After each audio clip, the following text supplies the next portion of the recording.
Down syndrome is a genetic disorder in which the affected person has an extra third copy or partial copy of chromosome 21. This is why it is scientifically known as trisomy 21.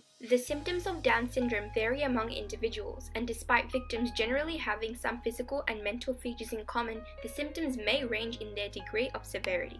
The most distinct physical indications of Down syndrome are a flattened nose and facial profile and a short, wide neck due to excess fat at the back. Children born with Down syndrome demonstrate a slower physical development than children without. For example, their ability to turn over, sit, stand, and walk may require additional learning time because decreased muscle tone significantly limits their movement.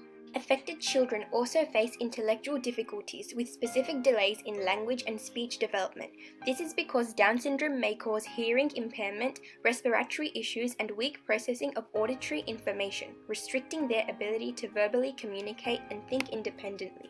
Down syndrome is due to a random genetic variation and bears no relationship with race, nationality, religion, or socioeconomic status. However, research has shown that Black infants with the condition are less likely to survive beyond their first year of life, compared with white infants with the same condition. The chances of a woman having a baby with Down syndrome increases as she ages, particularly after age 35.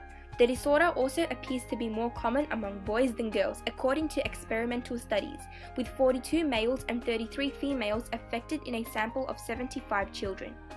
Down syndrome is caused by a meiotic non-disjunction event, which is a chromosome replication error. A typical gamete has one copy of each chromosome, 23 in total.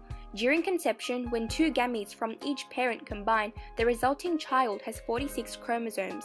With non-disjunction, a gamete is produced with an additional copy of chromosome 21 due to mistakes in chromosome separation.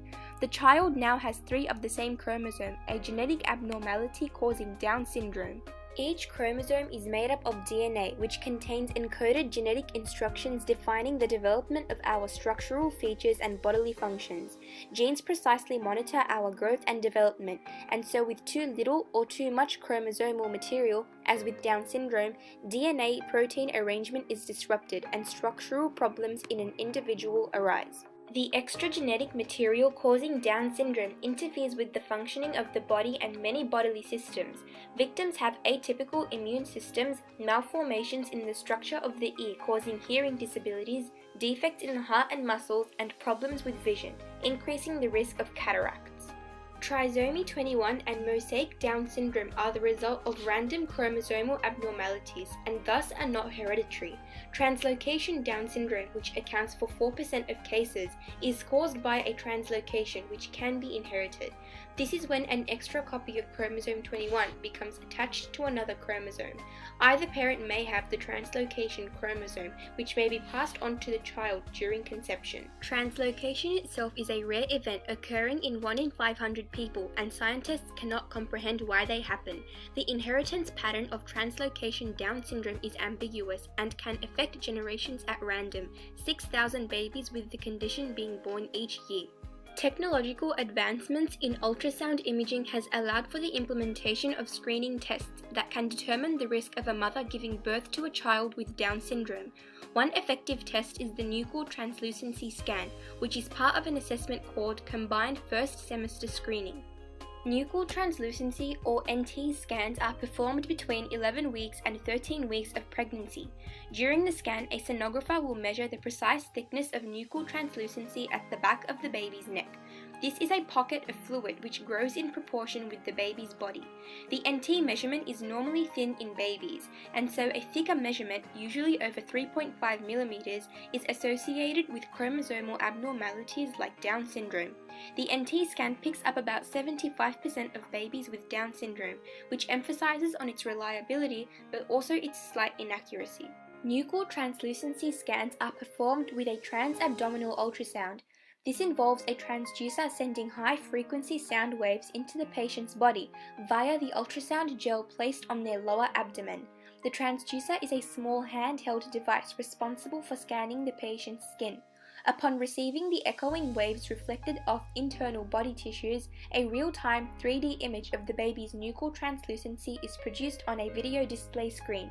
The fluid will appear as a black line under the skin, which will appear white, providing a visual representation of the baby's potential risk of having Down syndrome.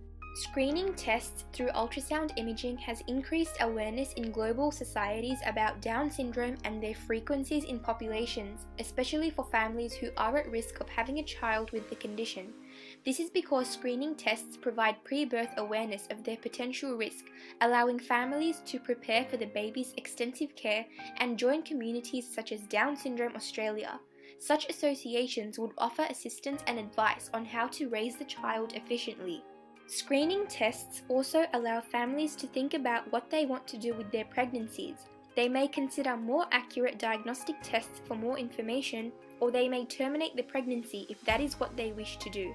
Without screening tests, these opportunities would not be available, and it would come as a devastating shock to families when their baby is born with a disorder they were not expecting.